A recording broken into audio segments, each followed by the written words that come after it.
Ah pardon, excusez-moi, Madame Le Piège, vous avez la parole. Voilà. Juste une petite intervention. Alors, Monsieur Chenvar, je vois que vous avez quand même changé un petit peu de vision par rapport à la commission, parce que vous disiez que je voyais tout en noir, mais vous admettez que 6% d'augmentation du chômage des jeunes, ça veut dire quand même entre 200 et 300 000 chômeurs supplémentaires d'ici quelques jours, c'est quand même énorme.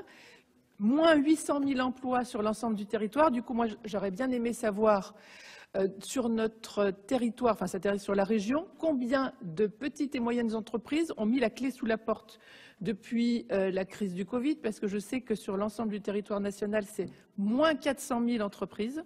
Donc ça serait intéressant quand même de savoir combien il y a de PME qui ont mis la clé sous la porte en région Provence, à Côte d'Azur, parce que quand je vois que les objectifs de ce plan de relance, je sais bien que c'est une convention entre l'État et la région, mais je veux dire que ça me paraît quand même surréaliste, parce que comment redresser notre région sur le plan économique, alors si on a des entreprises qui sont décédées, et en verdissant l'économie.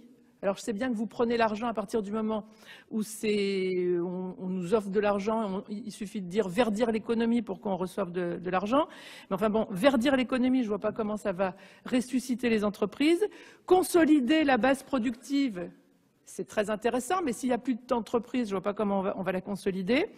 Et puis, donc, financer la formation. Ce que je vois dans financer la formation, c'est d'augmenter le barème de rémunération des stagiaires, ce qui est très bien, mais franchement, l'école de la deuxième chance, donc ce sont des enfants, enfin des adolescents qui ont été extrêmement absentéistes à l'école de la première chance, parce que de toute façon, l'école, ça s'appelle l'école, ça s'appelle ni première chance ni deuxième chance, ça s'appelle l'école.